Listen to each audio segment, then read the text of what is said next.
Well, today is the day. The Belle City Brewfest is happening at Festival Hall in Racine, and frankly, I could not be more excited. So let me welcome to the studio Amanda Gaines. She's the executive director of the Racine Civic Center, where it's all going down, and also Goran Radojevic. Did I say that right? Yes, you did. Okay, he's the craft and import sales manager at CJW Inc. Good morning, you two. Good morning. So the Belle City Brewfest, tell me a little bit about the format of this event. Well, this year is our fifth annual Belle City Brewfest. Again, it happens at Festival Hall in Racine, and we're really excited this year to offer many brews from about 40 different brewers. When you walk in, you can expect a photo booth, kind of playing on the theme of St. Patrick's Day. We have a homebrew contest, live music, entertainment. We also have a Hammerschlagen, if anyone's familiar with that game. Yeah. So lots to do. It's not just coming and enjoying beer. There's fun activities. Yeah. So how do you get all these different brands together? I mean, is there just a list where you say, I want them, I want them? How does that work out? Most of the breweries come through our wholesaler, except for a couple that are locally brewed in Kenosha and Racine. And together with Amanda, we basically put a list together, put what kind of styles of beer we want to have, and bring them all down there. Yeah, and Amanda, so you've done this event for a few years now. How do those different companies get along when they're brought together? Are there rivalries, or is it friendly, or what is that like? It's a beer fest, and everyone loves beer. It's friendly.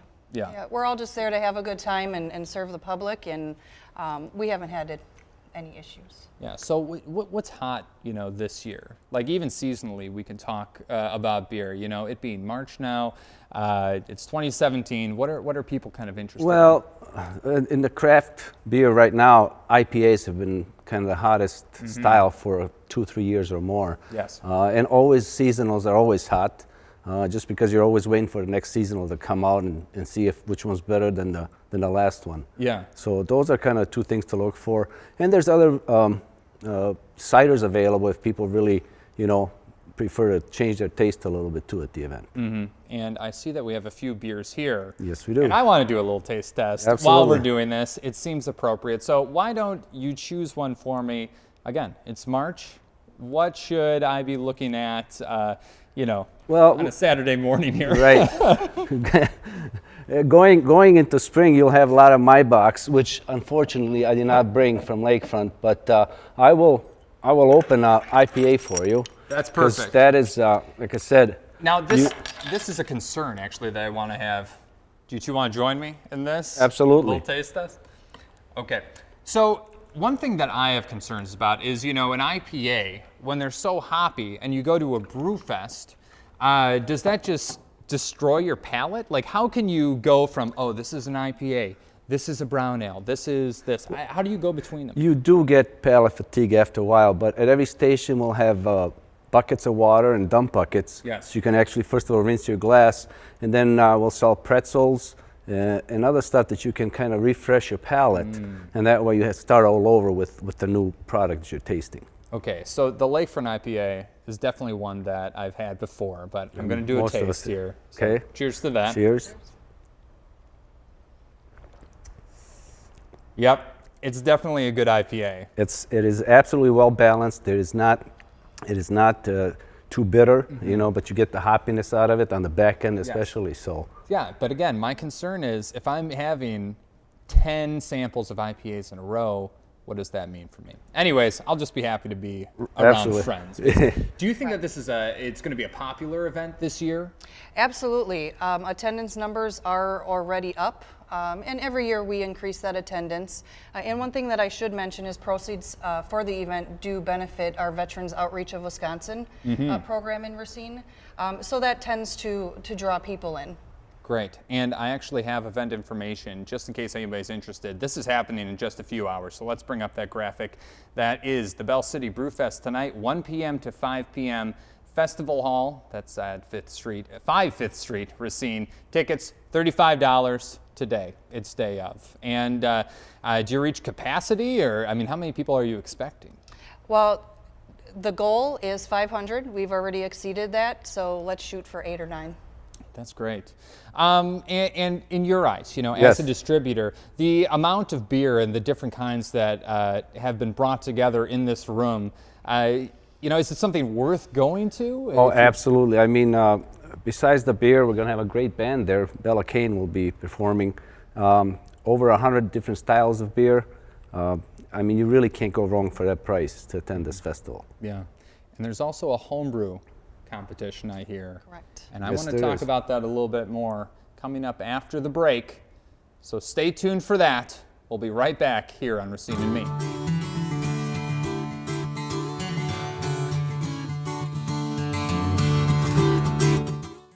Welcome back. We're still talking about today's Belle City Brewfest, but we're shifting gears a little bit to talk about the homebrewing competition aspect of this. So once again, we are joined by Amanda Gain of the Racine Civic Center, where the event is happening, but also Russ Kalish, who's not only a judge in today's homebrewing competition, but he also just happens to be the president of Lakefront Brewery here in Milwaukee. Good morning, you two. Good morning. Good morning. So the homebrewing competition, what's the format of that? How does that work?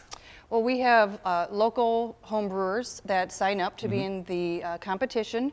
We've been doing it since the inception of the event 5 years ago, so we've grown that portion of the event. This year we have already 10 homebrewers with about 12 different brews being offered. Great. And Russ, I've been on your tour quite a few times, so I'm well aware of your background in homebrewing. As a judge, you know, does that inform how you're going to be participating in this? Yeah, well, our start was with home brewing, and so it's always fun for me to judge them because there's always more creativity with a home brewer. They take a little more chances, and so it's fun. It's fun to come on out there, taste what other people are trying to create. Yeah, and what do you look for as a judge?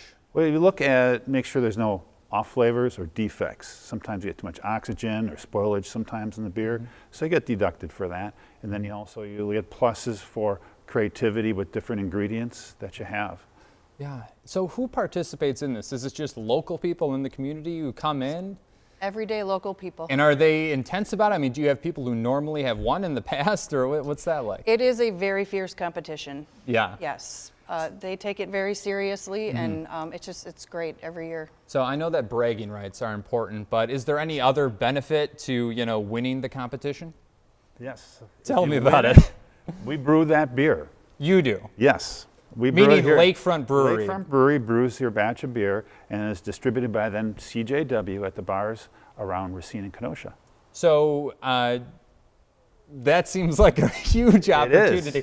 Tell me about the last beer that won the last time around. So that's brewed already, you're saying? It's brewed. It'll be coming out here in the next couple of weeks. And we call it the Your Turn. Your Turn Mackey is the one who won last year, and it's a great beer to guard that he brewed. Several different grains that went into it, about 8.4% alcohol, so it's a nice, solid beer. Now I know that we have a bottle of that right here. This is unlabeled, but I would love to do a try. Would you mind opening that for us? And, no, it's fun. And you've had this. You had it last year when you were a judge, correct? Or were you judging last year? I was not judging last year, but we had it this year, and it's very tasty, very good. So what should I expect when I take a sip of this? Well, being a beer to guard, like I said, it's a little bit heartier, and there's a lot of specialty malts in here. You get some rye. Rye is one of them. So you get the little twang with the rye that's in there. There's also some candy sugar in here. There's also the other European malts. Yes. There's also European hops in here, so you don't have the fruitiness that you might have with some American style hops. Now, the opportunity to do this, I feel, is just huge. To have someone like you step in and, you know, spread it all over the community. So I think that's great, and that's why I am also entering this homebrewing competition. Awesome. And just to show you I'm not fooling. Oh, This is my Oktoberfest lager. It is called the Prost to the Host. I know you can't see that, but we have video that we'll show you really quick here. There it is. All right, And if I could just read you the label of this. This was mocked up by our graphics department. It's October. It's not October, it's March, but it's an Oktoberfest lager. It's October. The pumpkins are smashed on the streets. The kids are back in school, and daytime television has you thinking about your life insurance policy. But today is different. Today you own the remote and you have a choice, sweet and reserved or firm and bitter. Why not have both? The choice is not only in your hand, but it's in your fridge. So reach out for a cold Kittilstad Oktoberfest lager, because if we can't put a smile on your face, at least the guy on TV can. So prost to the host, because you can have both and your wife will be home in 20 minutes. There it is. So I know that I actually can't spare any because I have 5 gallons exactly to enter in the competition, but frankly, I'm a little nervous tasting this one because it's so good. And I'm just wondering, how do you feel the other home brewers are going to, approach a challenger like myself, who's basically a novice and, just does silly stuff to get it in the bottle? Well, I don't know how much they talk to each other, but we'll have your beers on the table and be able to be sampled. So that'd be great and be fun. And I always find that it's always great just to have other home brewers there. It's just a great community, more the merrier. Yeah, and I gotta tell you, this was actually my first lager. And you can tell the people on a tour about what it's like to make a lager, but for me, doing temperature controls and using my garage as a way to make sure that it doesn't get too hot, it was challenging. Yeah. So we'll see if you note any off flavors when you have a sip of that tomorrow. Okay. Okay. Well, Amanda, Russ, thank you so much for being on the program. I'll see all you out there later on this afternoon. We'll take a look at that graphic one more time at the Belle City Brewfest tonight at 1 to 5 Festival Hall. Tickets $35. And also, if you have an idea for Racine and Me, send it to me at racineandme@cbs58.com or on Twitter at reporterjlk.